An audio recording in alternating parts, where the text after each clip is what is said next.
qilaman. Birinchi bo'lib men 02 qildim. Men nima gapirsam shunday videoga o'zimni olaman, ochiq oydin shunday gapiraman.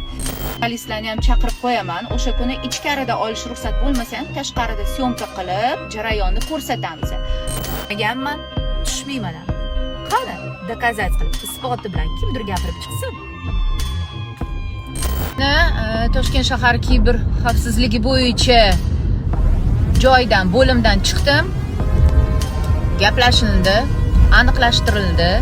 Assalomu alaykum aziz vatandoshlar, assalomu alaykum hurmatli obunachilar. Siz Hayot TV kanalidasiz. Agar kanalimizda yangi bo'lsangiz, obuna bo'lib qo'yishingizni hamda ushbu videorolikka bir dona like tugmachasini bosib qo'yishingizni unutmang. Nilufar Hamidova yana qaysidir blogerni sudga berdi va tez orada sud bo'ladi deya iddia qilmoqda. Aziz vatandoshlar, kelinglar barchasini batafsil bilib olsak. Marhamat.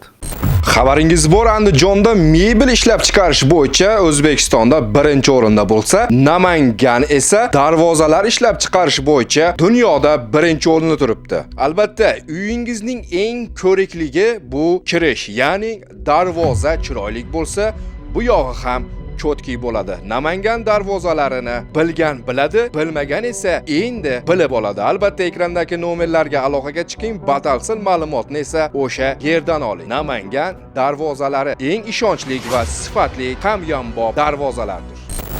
Birinchi bo'lib men 02 qildim.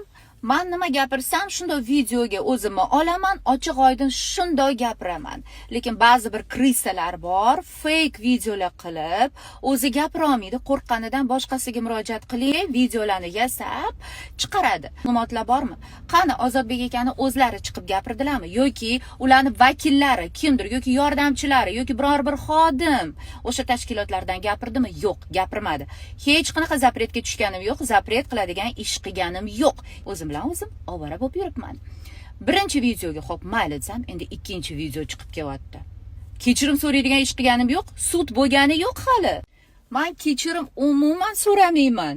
Hech qachon, hech kimdan. Agar sud bo'lsa, albatta sizlarga aytaman, video qilaman, jurnalistlarni ham chaqirib qo'yaman. O'sha kuni ichkarida olish ruxsat bo'lmasa ham tashqarida syomka qilib, jarayonni ko'rsatamiz. Lekin bunaqa fake videolarga ishonmanglar, yolg'ondan kadrlar, men rasmlarim, bir nimalar, lekin jarayon yo'q-ku. Qani sud bo'lgan bo'lsa, qani qog'ozi, qani kimdir gapirsin, ismi bilan chiqib, yuzi bilan chiqib gapirsin, qo'rqadi, duxi yetmaydi, chunki yolg'on. Shunaqa fake videolarni tarqatayotgani bu g'alamisi ishi. Aynan meni ismimni aytib mediada tarqatgani uchun birinchi bo'lib men 02 qildim. Meni arizam bo'yicha hozir ish ko'rilyapti. Boshqa odam bermadim. Men birinchi bo'lib arizani berdim va meni haqorat qilganini ustidan yozib qo'ydim. Hamma narsaga ham ishonavermanglar. Bitta meni masalamda emas, boshqa masalada ham ishonmanglar. Faqat o'zingizlar o'z quloqingizlar bilan kimdir gapirayotganini eshitmasdan o'z ko'zingizlar bilan ko'rmaguninglarcha. Hech kimdan kechirim so'ramadim, so'ramayman. Zapretga tushmadim, tushmaganman, tushmayman ham.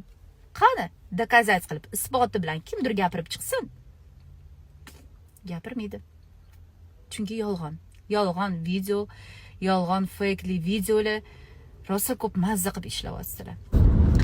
Hozirgina Toshkent shahar kiber xavfsizligi bo'yicha joydan, bo'limdan chiqdim. Gaplashildi, aniqlashtirildi.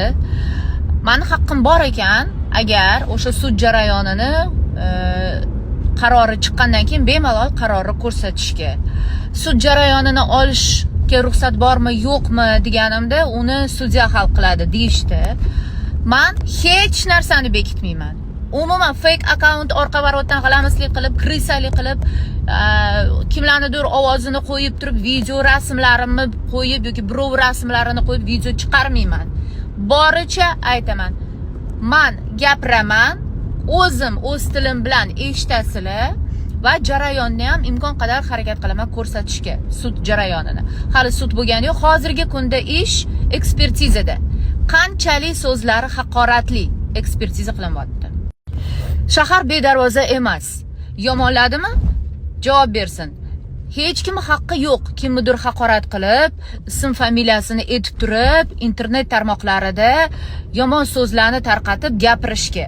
Hech kim bilmaydi kimni qanaqaligini. Har kim o'zi uchun yaxshi tomoni, yomon tomonini biladi. Lekin ertalabdan kechgacha men bilan bir yurib ko'ringlar sizlar. Men nima ish bilan shug'ullanyapman, nima qilyapman? Tuhmatli yomon narsa bu. Agar siz haqqingizda ham shunaqa gapirganida, sizlar-ku borib urib o'ldirib qo'yardinglar. Ne to что ustidan yozib berardinglar. Lekin ba'zi biringlar shunaqa gapli gapirib tashlabsizlar, bitta shunda pichoqni o'zingizga bir urib ko'ringlar-chi, og'riydimi, yo'qmi joninglar. Ana o'shandan keyin gapiringlar. Men juda ham to'g'ri ish qildim deb o'ylayman, ustidan yozib berib va haqorat qilganiga javob berish kerak. Chunki erta indin agar bunga indamay, mayli ahamiyat bermayman desanglar, ko'payib ketadi bunaqalar, tuhmatchilar, ig'vogarlar. Har doim zamonaviy ochiqroq kiyinib yuradigan ayolni, go'zal, chiroyli, qomatli ayolni reputatsiyasi yomon bo'ladi. Nega? Chunki xunuk ayollar uni ko'ra olmaydi. Erkaklar esa u bilan yotib tura olmaydi. Shuning uchun alamidan uni doim hamma yomonlab negativ qabul qiladi. Afsuski shunaqa.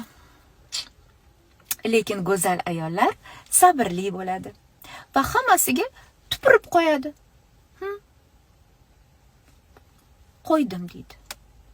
Shunaqa.